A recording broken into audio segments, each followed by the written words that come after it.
We've talked about the definition of success as the progressive realization of a worthy goal. The purpose of this message is to tell you of a wonderful way to keep realizing, to keep achieving your goals one after another in the years ahead. A goal sometimes seems so far off and our progress often appears to be so painfully slow that we have a tendency to lose heart. It sometimes seems we'll never make the grade, and we come close to falling back into old habits which, while they may be comfortable now, lead to nowhere. Well, there's a way to beat this. It's been used successfully by many of the world's most successful people, and it's been advocated by many of the greatest thinkers. It's to live successfully one day at a time. A lifetime is comprised of days strung together into weeks, months, and years. Let's reduce it to the lowest common denominator, a single day, and then still further to each task of that day. A successful life is nothing more than a lot of successful days put together. It's going to take so many days to reach your goal. If this goal is to be reached in a minimum of time, every day must count. Now think of a single day as a building block with which you're building the tower of your life. Just as a stonemason can put only one stone in place at a time, you can live only one day at a time. And it's the way in which these stones are placed which will determine the beauty, the strength of your tower. If each stone is successfully placed, the tower will be a success. If, on the other hand, they're put down in a hit-or-miss fashion, the whole tower is in danger. Now, this may seem to be a rather elementary way of looking at it, but I want to make it clear, and it's a good and logical way of looking at a human life. All right, then, let's take it one day at a time. From the time we wake up in the morning till we drop off to sleep that night, keeping our goal in mind as often as possible. Now, each day consists of a series of tasks of all kinds, and the success of a day depends upon the successful completion of most of these tasks. Now, if everything we do during the day is a success, that is, done in the best fashion of which we're capable, we can fall asleep that night in the comfortable knowledge that we've done our very best, that our day has been a success, that one more stone has been successfully put into place. Now, this is the way to really live. Do each day all that can be done that day. You don't need to overwork or to rush blindly into your work trying to do the greatest possible number of things in the shortest possible time. Don't try to do tomorrow's or next week's work today. It's not so much the number of things you do, but the quality, the efficiency of each separate action that counts. The quality of what you do. Gradually, you'll find yourself increasing the number of tasks and performing them all much more efficiently. To get the habit of success, and that's why successful people go from one success to another, because it's a habit with them. To get the habit of success, you need only to succeed in the small tasks of each day. This makes a successful day. Enough of these, and you have a successful week, month, year, and lifetime. This is why I say success is not a matter of luck. Far from it. It can be predicted and guaranteed, and anyone can achieve it by following this plan. Almost before you realize it, you'll have achieved your goal. In looking back, you'll realize that your success was not attributable to any one day, week, or month, but rather it was the consistent, unrelenting, successful succession of single days that turned the trick. This is the way a skyscraper, a home, or a human life is successfully built. One successful day at a time, and each day comprising a collection of successful tasks, one successful task at a time. In order to advance to the place you've chosen, two things are necessary. One, that you keep your eye on your goal, and two, that you continue to grow from the standpoint of competence and effectiveness. Don't get impatient. Don't let the hundreds of little distractions which each day try to get you off course bother you. Pay no attention to them. Shake them off and stay steadily on the track. Concentrate on each task of the day from morning to night, and do each as successfully as you can.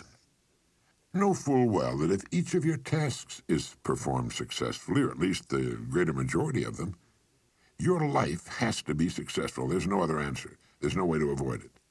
The men and women who are certain to advance are the ones who become too big for their jobs and who have a clear concept of what they want to be, who know what they can become, what they want to become, and who are determined to be what they want to be.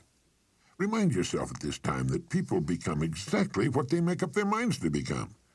Are you too big for your present job? If it's obvious to you that you are, it's obvious to others. You know, people are not given promotions as a rule. They promote themselves by becoming too big for their jobs and by making up their minds exactly what bigger and better job or income they're shooting for. And this is done by taking one day at a time, one task at a time during each day. But how do we separate the important tasks from the unimportant? Did you ever hear of the single idea for which a man was paid $25,000, and it was worth every penny of it? The story goes that the president of a big steel company had granted an interview to an efficiency expert named Ivy Lee. Lee was telling his prospective client how he could help him do a better job of managing the company when the president broke in to say something to the effect that he wasn't at present managing as well as he knew how. He went on to tell Ivy Lee that what was needed wasn't more knowing, but a lot more doing. He said, "We know what we should be doing.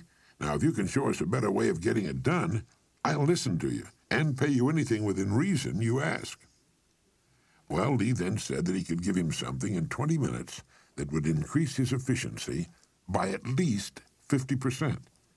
He then handed the executive a blank sheet of paper and said, "Write down on this paper the 6 most important things you have to do tomorrow." Well, the executive thought about it and did as requested. It took him about 3 or 4 minutes. Then Lee said, "Now number those items in the order of their importance to you and to the company." Well, that took another 3 or 4 or 5 minutes, and then Lee said, "Now put the paper in your pocket, and the first thing tomorrow morning, take it out and look at item number 1. Don't look at the others, just number 1, and start working on it. And if you can, stay with it until it's completed.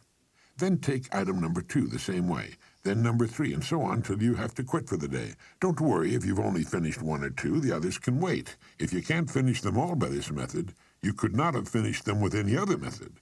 And without some system, you'd probably take 10 times as long to finish them and might not even have them in the order of their importance." Do this every working day, Lee went on. After you've convinced yourself of the value of this system, have your people try it. Try it as long as you like, and then send me your check for whatever you think the idea is worth. The entire interview hadn't taken more than a half hour. In a few weeks, the story has it that the company president sent Ivy Lee a check for $25,000, with a letter saying the lesson was the most profitable, from a money standpoint, he'd ever learned in his life. And it was later said that in 5 years, this was the plan that was largely responsible for turning what was then a little-known steel company into one of the biggest independent steel producers in the world. One idea, the idea of taking things one at a time in their proper order, of staying with one task until it's successfully completed before going on to the next, of living one day at a time. For the next 7 days, try the $25,000 idea in your life. Tonight, write on a slip of paper the 6 most important things you have to do. Then number them in the order of their importance. And tomorrow morning, go to work on number 1. Stay with it till it's successfully completed. Then move on to number 2, and so on. When you've finished with all 6, get another piece of paper and repeat the process. You'll be astonished and delighted at the order it brings into your life, and at the rate of speed with which you'll be able to accomplish the things that need doing in the order of their importance. Now, this simple but tremendously effective method will take all the confusion out of your life. You'll never find yourself running around in circles, wondering what to do next. Remember as you do to live the best you can, one day at a time. You need not worry about tomorrow or the next day or what's going to happen at the end of the month. One day at a time, handled successfully, will carry you over every hurdle. It'll solve every problem. You can relax in the happy knowledge that successful tasks make successful days, which in turn build a successful life. This is the kind of unassailable logic no one can argue with. It will work every time, for every person. The reason for writing down what you consider only the most important things to do is obvious. Handling each task during the day successfully is important to the degree of the importance of the tasks themselves. Doing a lot of unnecessary things successfully can be pretty much of a waste of time. Make certain that the tasks you take the time to do efficiently are important tasks, tasks which move you ahead steadily toward your goal. So often youngsters in school worry about a passing grade. They think of all they'll have to do before the end of the school year. Following this course of action, they can stop worrying completely and count on excellent grades. Freshmen in high school and college are frequently plagued by doubts as to whether or not they'll be able to successfully complete the 4 years ahead and graduate. 4 years seem like such a long time to them, almost forever, and this thought sometimes leads to a sort of giving up, a fear of failure. It was the great Harvard teacher and psychologist William James who said, in effect, "Let not students worry about the success of their efforts. If they will do each day as best they can the work which is before them, they will wake up one day to find themselves among the competent people of their generation." Student, junior executive, homemaker, senior executive, or professional, this plan works for everybody. It removes doubt, fear, and worry, and brings order into our lives. All any of us needs to do is face each day as it comes in good cheer, knowing that we have only to succeed today to guarantee our future. In this way, we'll move steadily ahead, growing more competent, more confident with the passing of every day. Others may seem to suddenly shoot up faster and possibly fall much farther, and operate in spurts and fits, but it's to the steady that the rewards are eventually paid. St. Edmund of Canterbury was right when he said, "Work as though you would live forever, but live as though you would die tomorrow." Now try writing down the 6 most important things you have to do tomorrow. Then number them in the order of their importance. Really do this. First thing tomorrow morning, tackle number 1. Stay with it till it's completed. If something should force its delay, move on to number 2. But take them in order and finish them in order as best you can. Try not to get sidetracked by people or things in successfully accomplishing each task of your day. Beside my typewriter, I have glued to the wall a great saying by Ernest Hemingway. He said, "Write as well as you can and finish what you start." There's nothing mysterious or capricious about achieving outstanding success. It's completely within our individual control and is absolutely predictable. It's simply a matter of doing certain things a certain way every day, and that's all there is to it, as long as you've got that goal to work toward. There's no valid reason on earth why you should not become really successful in your field, your home life, and your community. Remember that everything in the entire limitless universe operates on the law of cause and effect. There are no exceptions to this. Nothing happens by accident. For every result, there's a cause. You have only to take care of the cause. The effect will always, without exception, take care of itself. Good cause, good effect. No cause, no effect. Bad cause, bad effect. It's as reliable as the rising of the sun. This business of living one day at a time the best we can has an almost unbelievable cumulative effect. For good, for success, and the things we want.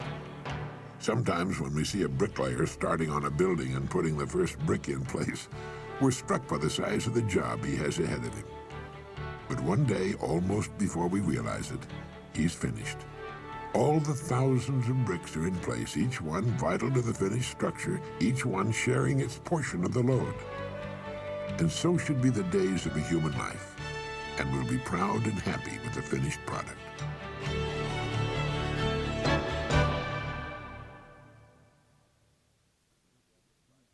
This is the end of Side 11.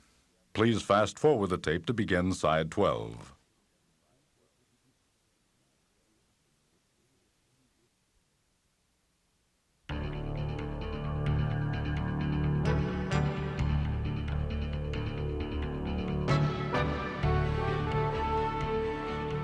All businesses, all organizations, from the smallest to the very largest, need a leader. They have their committees, their echelons of command, and perhaps a widely dispersed group of semi-autonomous divisions. But the overall company and each of its divisions must have strong and able leadership. Contrary to popular belief, you do not raise morale in an organization. It filters down from the top. The attitudes of the people working in any organization will always reflect the attitude of the leader. And finally, this leader will always be found to be just one person, the man or woman on the white horse. I'm sure you're aware that even the largest and oldest companies with many thousands of employees and hundreds of management people will, when they find themselves in trouble or not doing as well as they should, seek out one person and place him or her in the position of final authority. The whole company, the board of directors, and perhaps thousands of stockholders all look to this one person for leadership and success. Wherever you find a successful, going concern, whether it's a gas station, a supermarket, a school club, PTA, or a well-organized home, you'll find behind its success an outstanding leader. This is the most valuable person in society. In industry, he or she makes the wheels turn, the entire economy work. This is the person who's been responsible for the growth of nations and their position in the world. The employer of millions, the dreamer, the planner, and a clock to him or her is something that other people watch. You'll find this person working early and late, and when not working, he or she is usually thinking and planning. Way back during the Depression of the 1930s, the phrase most often heard by employers was, "I'll do anything. Just give me a job." Millions were unemployed. Thousands of business firms had closed their doors, and outside employment offices long lines of people stood waiting for any kind of work.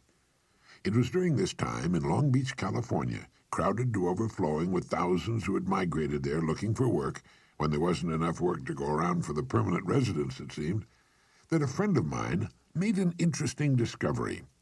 He found that he could go to work almost anywhere he chose. Now, amazing as this may sound, it was absolutely true. It dawned upon him one day that the business establishments of various kinds were just as anxious to succeed as were the people looking for work. The owners and managers of these businesses were worried and concerned over the hard times which had descended upon the country, and a great many of them were looking for someone to come to their aid, the person who would somehow show up and solve their business problems. But all they heard was people asking for work and saying, "I'll do anything." These people were asking for a paycheck from a company which was very likely teetering on the brink of financial ruin itself. And so signs appeared in windows all over the land reading, "No help wanted."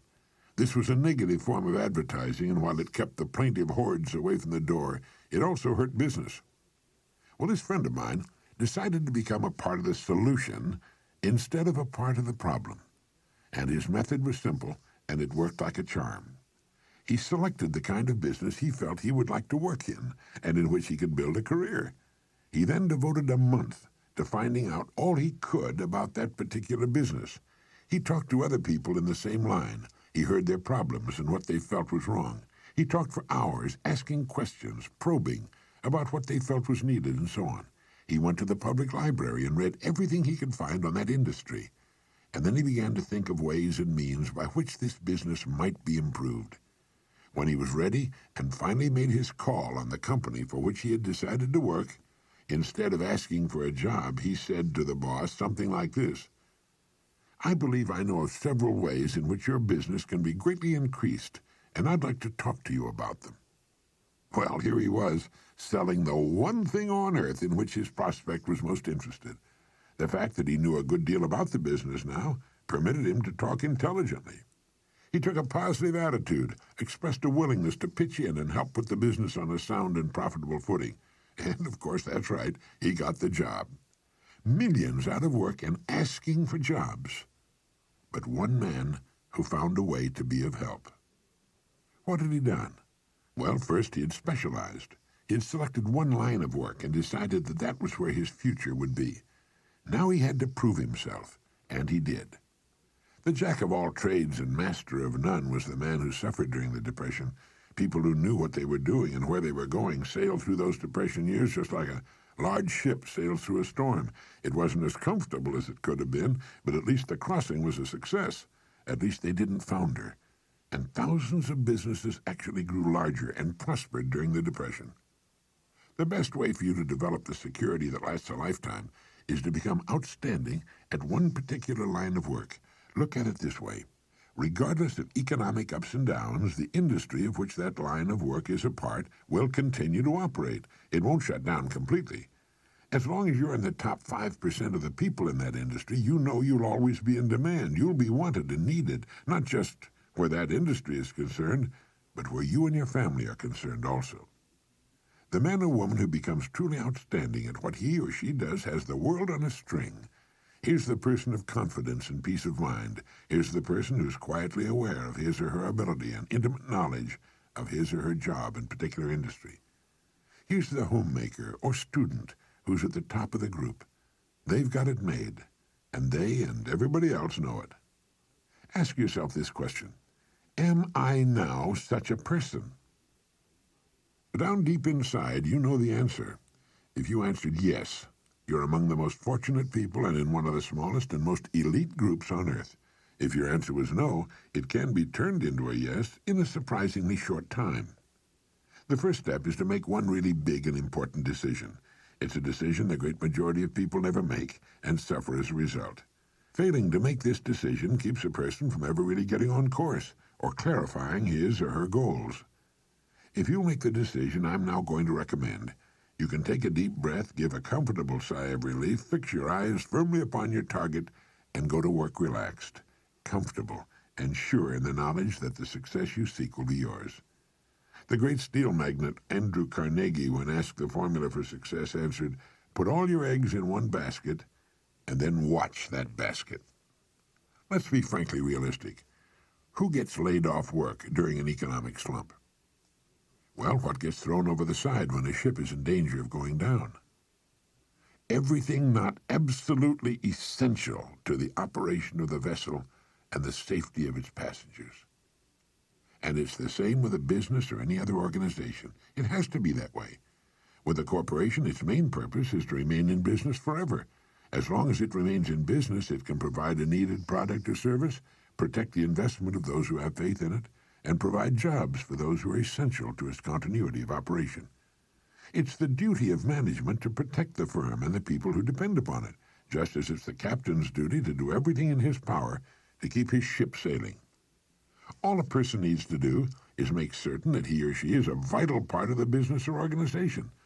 Those who insist on remaining spare gear, those who do no more than they must in order to squeak by, those who say, "I'm not going to do any more than I'm paid to do," must expect to be jettisoned when things get too rough for safety. Nobody, particularly the captain, likes to see cargo thrown over the side, but if it'll help save the ship, there's nothing else to do. That's why people are laid off. It has nothing to do with management and labor relations or personalities, and in the long run it's best for everyone, since once smooth sailing has again been reached, additional employment can again be made available. So each of us must decide whether we want to be part of the cargo or a member of the crew. It's said that millions suffer today from a malady called panophobia. Panophobia means literally fear of everything. It's an uneasy feeling, a feeling of insecurity that generally manifests itself as a sort of lump of fear that settles right behind the belt buckle, especially on Sunday evenings and on Monday mornings. There's nothing you can put your finger on. It's just an apprehension, a feeling of foreboding. And this extremely unpleasant condition is said to result from the unspoken but realized fact that we're getting credit for more than we're actually doing, or that we're doing less than we could be doing. It's the perfectly natural and normal understanding deep within each of us that there's something basically wrong about getting praise that's not earned, or if you're an employee, being paid for something you're not doing as well as you possibly can. If we have panophobia, running doesn't do any good. We find it follows us on vacation and around the house and yard on weekends. It's inside us, and no matter how fast the jet we board or how exciting the television program we're watching, soon we're aware of it again. Now, there's a simple cure for this malady. It's to throw ourselves not out of a window, but into activity, into our work. It's the decision to be worth more than we're being paid. Only in this way can we grow. It's overbalancing the scales in the service we give, knowing that our rewards must follow as a natural result. Anyone who will be honest with himself or herself realizes that he or she has been happiest and most satisfied after having successfully completed a difficult job. A leader is a person who can help and lead others. It's the conscientious mother who wants her children to grow up knowing the rules for success and happiness. It's the father who shows by example that any job worth doing is worth doing well. It's the student who studies to learn, not just to get a grade, who has a mind of his or her own and sets the pace for his or her fellow students. It's the farmer whose farm sets an example in his area, and the small businessman or woman whose business continues to grow and prosper with the passing years. It's the employee who has the good sense to realize that one gets most out of any job by giving loyalty and dedication to the firm that pays his or her wages. A leader is any person who realizes the importance of becoming a bigger and better person with the passing of every day, week, and month. A leader takes the responsibility of his or her own growth, a planner, a thinker, a doer. Each of us can become such a leader in our own area of activity. It's not difficult, and in the long run it's easier for us and on us than what at first may appear to be the easier of two courses. Simply fix your eye upon your goal, visualize it with every ounce of your being, enjoy the prospect of it, and courageously set out toward it. Maintain a cheerful, helpful attitude toward everyone. Why shouldn't you be cheerful, since you know you'll achieve everything you've set your heart upon? Become a kind of sponge for information which will help you on your way. You don't have to waste years making the mistakes others have made before. You'll be surprised at how quickly you'll reach your goal, but don't be impatient. Know and have faith that what should come to you will come to you in the right time. Everything in the world works on the side of the person who works with nature's laws. And above all, if you should forget everything else, remember that everything about you, everything you will ever have, know, experience in any way, operates as a result of law that is true and unchanging, the law of the stars and of the balance of the world. As Emerson wrote, "Let him learn a prudence of a higher strain. Let him learn that everything in nature, even dust and feathers, go by law and not by luck, and that what he sows, he reaps." Look about you. Take stock of your present situation, because it's nothing more nor less than the result of your past sowing. Are you happy with it? Is it what you want? Then you know what you must sow, today and tomorrow and the next day. And in the sowing, rest in the calm, serene, and cheerful certainty that having sown, you will then reap the rich results that come automatically, all the years of your life, the abundant harvest. Now this is Earl Nightingale reminding you that success as a human being in modern society does not come naturally. It requires the conscious utilization of ourselves in the service of others. We have our minds, our genetic possibilities, a certain amount of time, and our free will. We belong to the world minority that lives in a free society. We can become whatever we seriously make up our minds to become. That's possible because whatever we seriously decide to do is naturally linked to our genetic possibilities. A person with little or no aptitude for science will never decide to become a scientist. A naturally shy and retiring person will never apply for a job in sales, or if he does, he'll soon get out of it. Each of us has his or her own inner voice. Emerson referred to it as that iron string that vibrates within us. Each of us wants to succeed during our holiday on Earth, and each of us should. But we don't succeed in groups. We succeed or fail as individuals. The Lead the Field program you've heard contains the best basic information and the great ideas we need to reach whatever goal we seriously choose. Listen often. You'll be astonished to discover how much you missed with your first and second listening. And there's a very good reason why this happens. As we listen to a message, an idea will catch our interest, and we concentrate on it for a few seconds or longer. Now, while we are thus engaged, we miss what's being said during the time we're concentrating on that idea. It's like lifting the tone arm on a record. Now, the next time, we won't stop listening when that idea appears, and we will really hear, consciously for the first time, what immediately follows. Think of this program, and the other Nightingale Conant programs you order in the future, as your partners in success. You can always refer back to them. You'll find yourself delighted by the new enthusiasm and excitement you'll experience as you bring new meaning, new rewards into your life. Thank you.